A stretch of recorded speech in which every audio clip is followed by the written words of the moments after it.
Hi, and welcome to an episode of the JetRails podcast. I'm Robert Rand, your host for the day. I'm joined by Daniel Fertig from the BigCommerce team for a conversation about why BigCommerce is betting on Headless Commerce. And with no further ado, Dan, would you mind introducing yourself? Yeah, thank you for having me, Robert. Pleasure to be a part of the podcast. Long-time listener, excited to participate. Finally got the invite. Really quickly, so I've been with BigCommerce for 3 years now. Born and raised in the Northeast, I moved to Austin, Texas, where we're headquartered, specifically because of my excitement to join the company. And I look after the global agency partner ecosystem for the company. What that means is we work to empower and enable our ecosystem of development partners and solutions partners and SIs to deliver creative and compelling and beautiful experiences on the BigCommerce platform, whether that's development, design, content, marketing services. Our job is to make them successful and ultimately our merchants successful. And I think actually that's how you and I met years ago. I met you and your brother as SI partners, and the relationship has certainly evolved. I see you're wearing a BigCommerce Partner Summit. Funny story about, we can get into how small the e-commerce world is, but I was talking to my wife the other day, and she's like, do you know a Seth Rand? And I said, yeah. How on earth do you know them? And she's like, Seth went to my high school in Brooklyn. How do you know him? I see him. He's at a BigCommerce Partner Summit in Chicago. And meanwhile, you're wearing the T-shirt from that Partner Summit. So definitely a small world. The e-commerce world is even smaller. So that's hilarious. And excited to be talking to that. Us New Yorkers seem to find each other out there in the wild. Some kind of radar in there. Yeah. But no, it's been great getting to know you through the years, and certainly, changing roles from being on the SI side myself to getting to work with you in this kind of a capacity where we're both managing SI relationships, and in some cases, with the same agencies together, so mutual partners. And but from the time that you and I first got to know each other, your team has grown immensely. So I imagine that some of those mutual partners that you may not get quite as much time with as you would have in the good old days, just given that you've got so many boots on the ground now to help with that. We do, and we're still hiring. I think I like to joke I have 17 reports, 2 children under 3, and a wife that occasionally wants to still talk to me. So I've been very busy over the last couple of years, for sure. Yeah, well, it shows. Definitely a lot of growth there at BigCommerce. And who would have known that an e-commerce platform that's completely SaaS like BigCommerce would have been partnering up with someone in the web hosting world? Is that something you would have predicted when you joined the BigCommerce team? It's funny. Nothing surprises me. And actually, I think we can talk a little bit about what's evolved really in the world for sure. But I think, it is surprising in some ways. And in many ways, it's actually not, right? Like, the platform itself has really evolved. The BigCommerce platform to the point where we describe it open SaaS, and what we mean by that really is increasingly merchants don't want to necessarily be boxed into a single solution, a single platform that delivers all of their needs, and so increasingly from a product and a go-to-market approach, what we're focused on is best of breed. And in some scenarios, in an increasing number of scenarios, best of breed means a dedicated content management platform for those merchants that are really content heavy, that are really storytelling heavy, relying on that platform to tell the content story while enabling frictionless commerce. And so what we're looking to do is really just open up the platform to merchant choice. We want to still empower merchants to deliver revenue growth, but sometimes that's done in a highly differentiated and content-oriented and experiential way. 3 years ago, that wasn't as much the case either. And so I never close my mind to, what is the right type of relationship. I think 5 years ago, the idea that we'd all be shopping on Instagram was weird to people. The idea that I can, go on a jog, be able to buy a bottle of water at the end of my jog and not bring a wallet, right? Walking into Whole Foods, like people weren't doing that 5 years ago. So anyone who is sitting here saying, I don't think I'll ever partner with company X, I think they're probably missing out. Mm-hmm. I always like to say I like unlikely partnerships because I think sometimes they generate some of the best results. That it's when you pair up things that you don't, naturally think go together, that you create something pretty unique and differentiated and awesome. So yeah, I love the idea of a customer experience and hosting company doing a podcast with a SaaS company. It's awesome. Yeah. And so, with that in mind, why is BigCommerce betting on headless commerce? I'll dive right in. Yeah, I think, it starts a little bit towards, I would actually even take it a step back because there's a lot. That's a juicy question, right? And I think it starts with, honestly, how the commerce world has evolved generally over the last couple of years, right? There are probably like 4 key, maybe more than I'm missing, but off the top of my head, 4 key levers that I've seen. I've been in e-commerce for over a decade now, and that I've seen really change the industry. There's one that is, the story of like ownership versus access, and that's happening in all walks of life, right? We used to walk into I'm old enough to remember I used to go to a Blockbuster on Saturday night. Now they don't exist anymore, except maybe for one store location. Right now we rent. I used to buy a newspaper every day. Now I get my content online. I used to buy CDs. Now I stream music on Spotify. I used to, lease office space. Now people are at, hopefully for a long time to come, at WeWorks. I used to get photos printed, and now they sit in some cloud somewhere. I used to have to drop my film roll off, and now, God knows where they're hosted and who's looking at them. That shift from ownership to access is happening in e-commerce as well, right? And so I remember the days. I'm old enough. Also, I used to I was on the first partner advisory board for Demandware. And still have a great number of friends that work there, Salesforce Commerce Cloud. And there were days not that long ago, like 6 years ago, where we'd have entire sessions on how to convince merchants that they can do what they needed to do on SaaS, that they didn't, have to be on open source, right? And so, like, those were the entire conversations. So there's the shift towards access. There's the shift towards being able to choose best of breed. There's consolidation happening in the industry the backlash to that consolidation. And so a lot of that is happening where merchants are now trying to figure out what is the right solution for them, right? And honestly, sometimes it's not just one answer. Sometimes it's hosting and SaaS, to the point about this conversation. So that's a big one. I think the second one is the rise of, really over the last 3 years, the rise of digitally native brands are disrupting traditional brands. And what we're seeing now is a lot of the traditional brands trying to disrupt the disruptors with large budgets, ad budgets, that they're trying to start to put to work into digital. They weren't doing that, 3 to 5 years ago. I see the subscription economy evolving and impacting, especially on the direct-to-consumer side, a lot of how people are buying and where and who they're buying from and how frequently.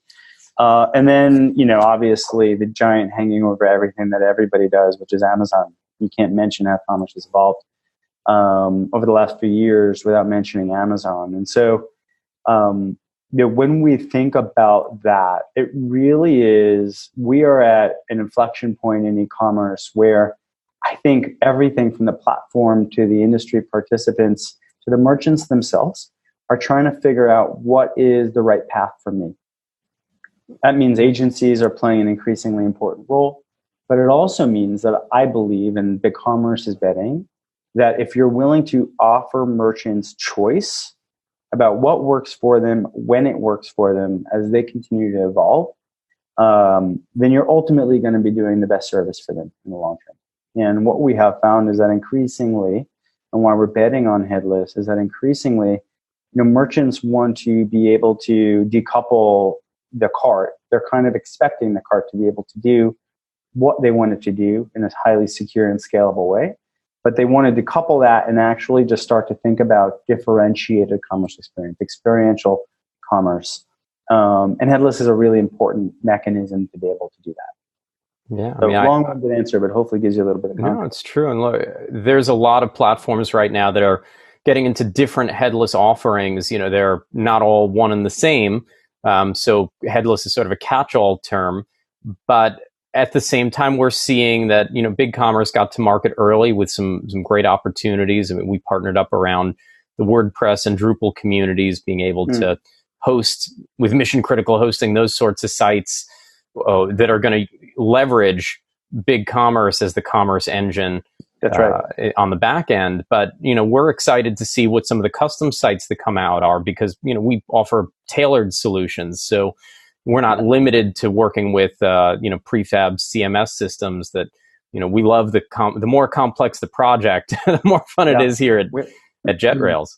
Yeah, we have a Slack channel here in the office, and it's just, it's basically a, dope new sites channel for the benefit of the people who are talking to merchants and customers and partners every day, so that we can educate them on the cool things that are happening with our platform. And to be honest, I love, it's my favorite channel. I have a team channel which includes a lot of GIFs and is great.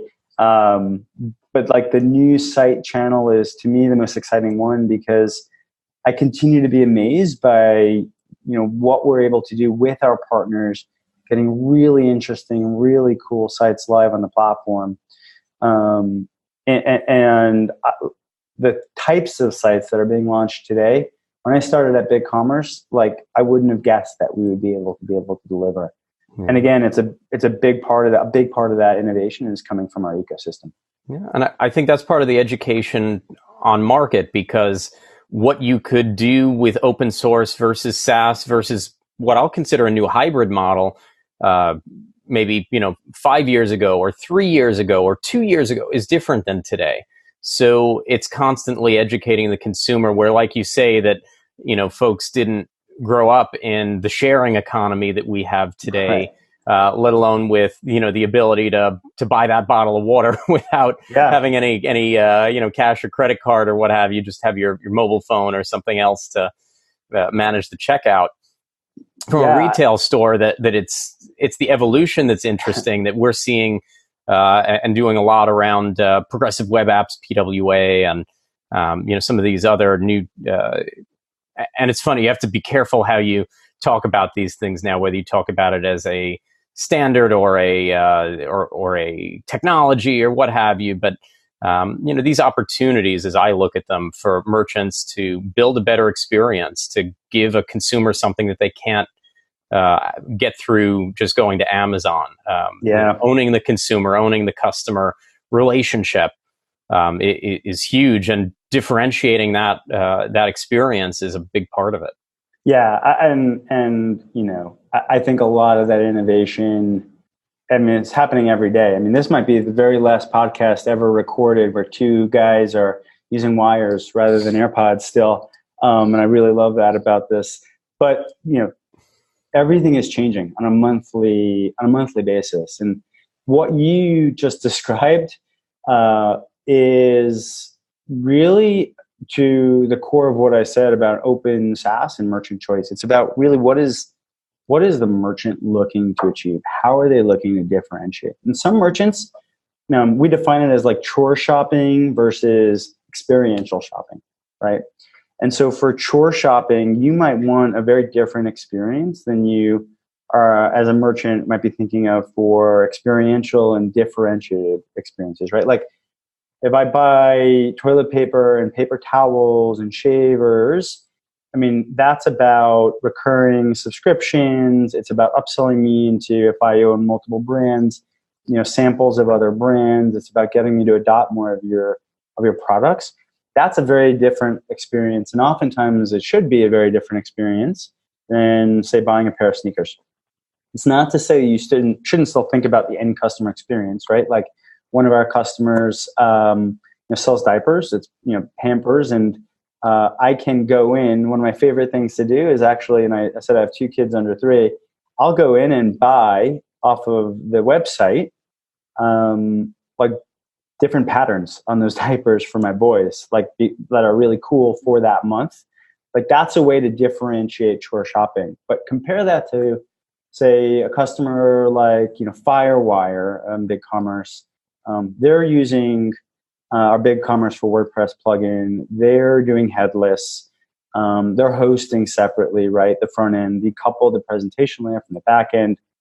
They're a great example of what I describe as a differentiated commerce experience and experiential commerce experience, right? So in addition to Firewire.com, you being able to buy surfboards where you're calculating based on your weight and your skill level what the right surfboard is for you, you can go to one of their surf parks and you can get sized for the right board, spend all day learning how to surf that board, come out of the water still soaking wet, having fallen in love with the board you just spent all day getting beaten up on and learning to surf. And on a BigCommerce powered kiosk, literally buy the same board you've just been surfing on all day and get it delivered to your doorstep before you get home from the surf park. Wow. Right? That's a great example of experiential commerce that technology is empowering. That might have been hard to pull off 5 to 10 years ago. Yeah. And I think part of what's so cool about that for guys like us is that, BigCommerce isn't necessarily deciding that that's where the merchant is going to head with the technology, nor would a JetRails be in that situation, that we're there to empower businesses to be able to live on the cutting edge of what's possible, to be able to do more with the technology. And so that's really fantastic. Being able to see folks do that with a platform like BigCommerce is great. Yeah. And I think, I actually love the name of your company because it's so, we are, if you think about the platform, we're the rails, right? Like we're the plumbing in many ways. Oh, I love the BigCommerce cup. You've come prepared. I have indeed. Yeah. You know how to. Yeah, you don't want to know how much swag I'm sitting on. I'm going to be moving soon. We're expecting child number 2, in a few months. And my wife is, when she sees me start packing that stuff up and realizes just how much there is. All right, our next podcast is going to be for dads who have 2 kids, and we can also talk about best practices for swag as well. I've learned some things the hard way. But back to my point around the plumbing, right? Like our job, BigCommerce, we have a mission critical job and you have a mission critical job. You need to make sure that a merchant site is easy to use and does not go down when they most need you to be reliable. Same thing for us, right? At the end of the day, it's the really smart people on the merchant side, on the SI side, on the agency side, the creatives that are the ones that are just enabled by our technology to be really creative with it, right? That Firewire example is not some awesome thing that BigCommerce came up with that they should do. It's some really smart brand people, some really smart marketers that understand customer experience. And all they were able to do is be empowered by the technology. Yeah. Yeah. And it's funny that, for us, it's sometimes, we're not really the ones choosing what needs to be hosted. So it might not be a front end. It might not be headless. It might be the apps on the back end, which don't always, come to mind, as the mission critical part. But I mean, tell you when that app is crucial to the user experience on the site or to the ability to operate.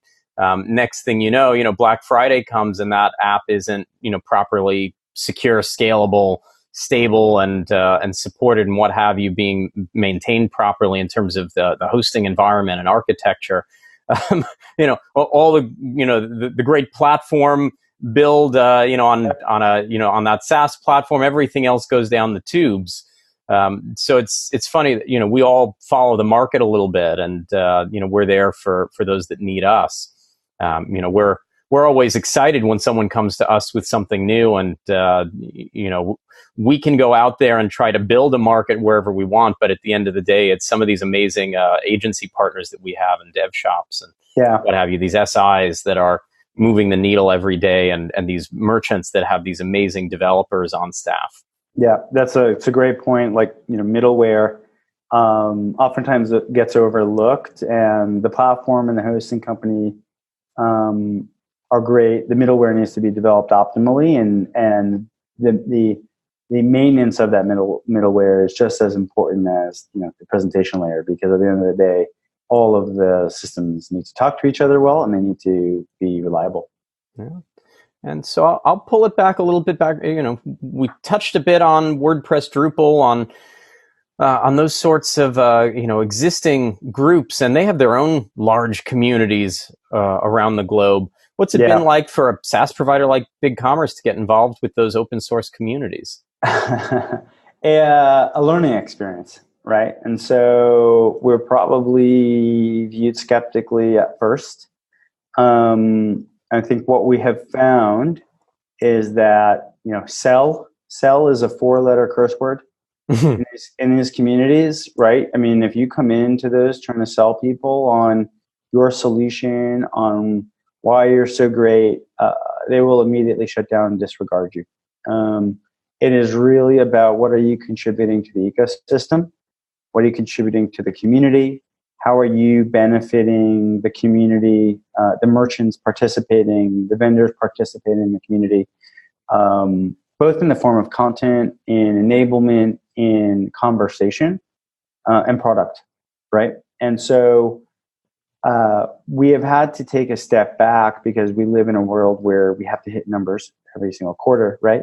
But ultimately, we really needed to take a step back and try to understand who these people were, what's important to them. And in some ways, it's different than the traditional SaaS ecosystem.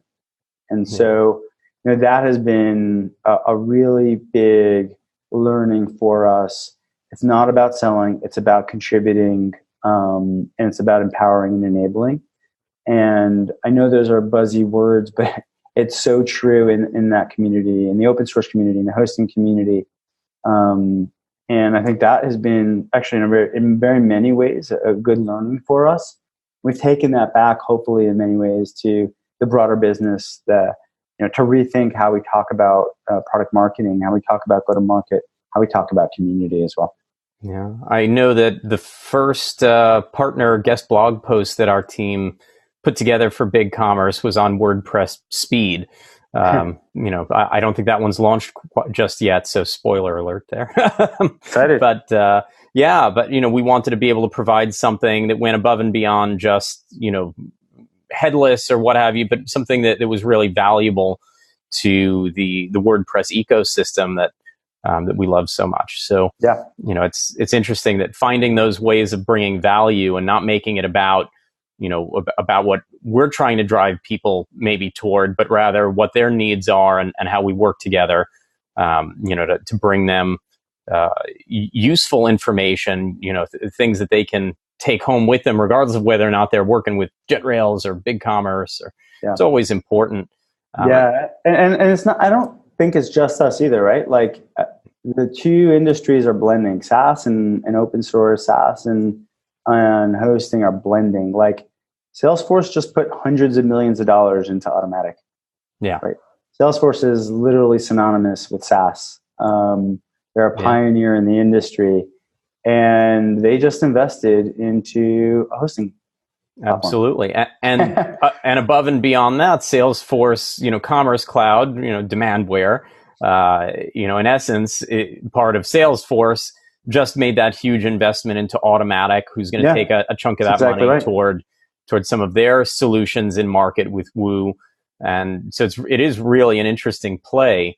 That brings me to a good question about headless commerce and the implications for SMB versus enterprise. So, I think those are two fantastic examples that the merchant that would have been using WooCommerce is maybe going to look at headless in a different way and in a different use case, in a different application than the one that would have been looking at Demandware, Salesforce Commerce Cloud. Yeah, and that's exactly right. And we definitely think about those two markets and their needs, in a bifurcated way. But even for the enterprise clients, we started in SMB, and so everything that we do, actually, the focus starts with usability and kind of informing how to use a product, and then as we move into enterprise with that product, Our goal is to always open it up and make it more flexible. But our goal is to never sacrifice speed, right? So if you think about our ability to do headless, the benefits there are myriad benefits for both SMB and for enterprise, and sometimes those are different. It could be multi-brand, multi-currency, multinational, multi-store on the enterprise side. But for SMB, it's very often around the PCI compliance nature of our platform, the frictionless commerce and mobile optimized transactions that are happening. But at its core, it's about speed, right? You don't want the commerce portion and all the product and catalog data slowing down the front end. And so everything that we're looking to do for those merchants is about speed of your site, improving your SEO rankings because your site is so performant, usability of the two platforms together, both the front end and the commerce portion. So whether we're an enterprise, whether we're an SMB, it's really about performance. And then it's just a question of how they want to use those two systems together. And, tying it back to what you do day in and day out, how is the agency partnership side of Headless Commerce? Is that driving you to take on new partners that have more experience in some of these ecosystems, like in the WordPress and Drupal world? Are you looking to onboard more partners as a result of the push into headless? Yeah, so it's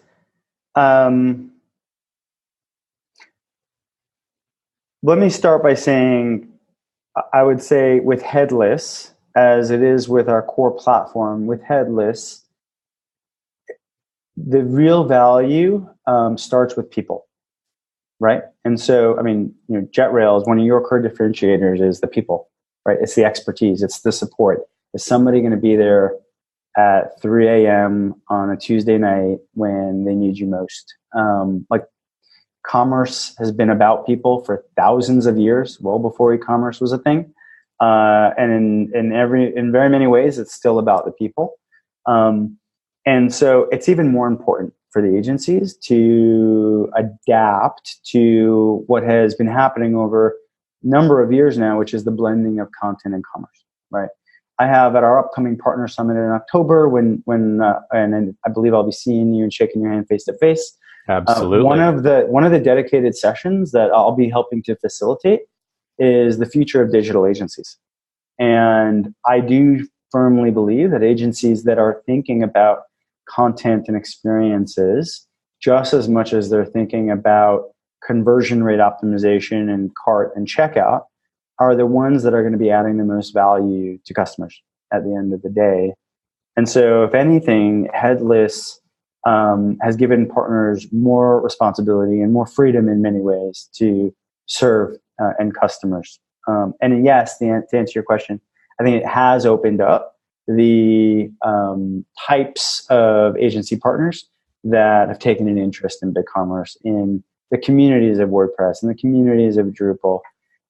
One thing that has also been really interesting in our business, and this is not to take shots at any other platform, but the fact that we are an independent e-commerce platform that is not married by virtue of being acquired to any content platform really empowers agencies to choose best of breed for the merchant, right?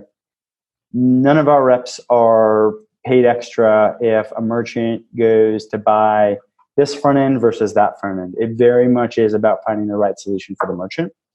And I think that has really excited a lot of partners in an era of vendor consolidation, let's say, an acquisition and an M&A. The idea of, hey, you can have a best of breed and not feel obligated to choose any specific front end by virtue of any other fact that it is the best solution for you as a merchant for any number of reasons. I think that excites a lot of agencies and it excites a lot of merchants. Mm-hmm. And so, when you think about where we're going as a business, I think that's actually a competitive advantage for us. Yeah, and it reminds me that we have a mutual partner, Bolt, that I thought it was very interesting when they partnered up with BigCommerce because they, in essence, take over the checkout with their own highly optimized checkout system, increases conversion rates, takes away a lot of friction, a lot of issues. But, having something that was going to come in there and sort of, in essence, step into a piece of the funnel, I thought was really interesting. And my hat's off to BigCommerce for seeing the value in that. We just put out actually a guide for those that are interested in learning more about the benefits and best practices for headless commerce with your team and with Bolt. Shameless plug there.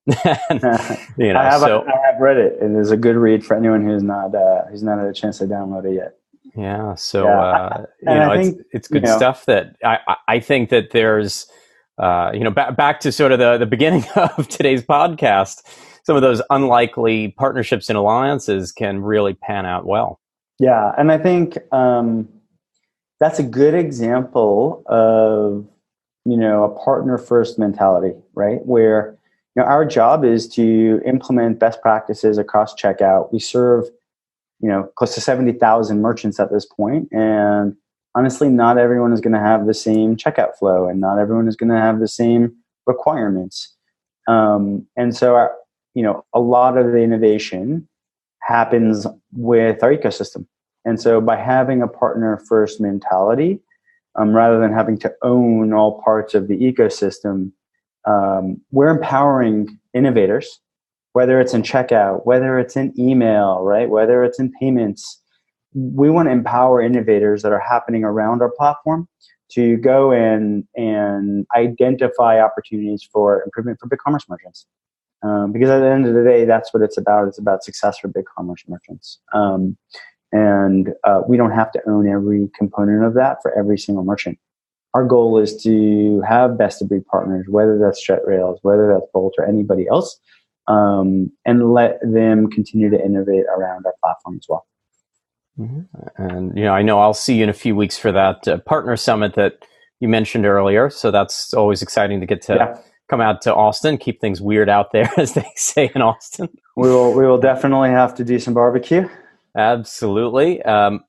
Any spoilers that you can share ahead of that event? Anything cool coming up with BigCommerce that you can that you can get yourself in lots of trouble by telling us about on today's podcast episode? Yeah, let me tell you a couple of things that hopefully don't have to get edited out of the platform, out of the podcast. And then once we stop recording, maybe I'll tell you one or two things that are really exciting too.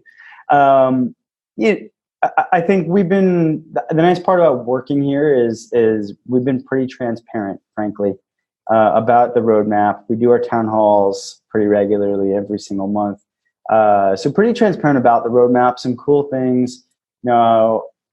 I don't think it's any news. The focus on, multi-store, multi-currency, which will be released this year, multi-location inventory in the works. I think things like the fact that we now have a mobile app, a store management mobile app live in the Apple Store. Very excited about that. It's definitely been something that's been asked for by our merchants. So excited to have just released that this week. And if I gave you all of the upcoming exciting information in the next couple of months, people wouldn't have a reason to come visit us in October. So I'll keep some of the other stuff under wraps for now. All right. Well, I will make sure that I have some good tidbits to come home with then. And so really it's been a pleasure having you here today, joining for this episode. Any final thoughts?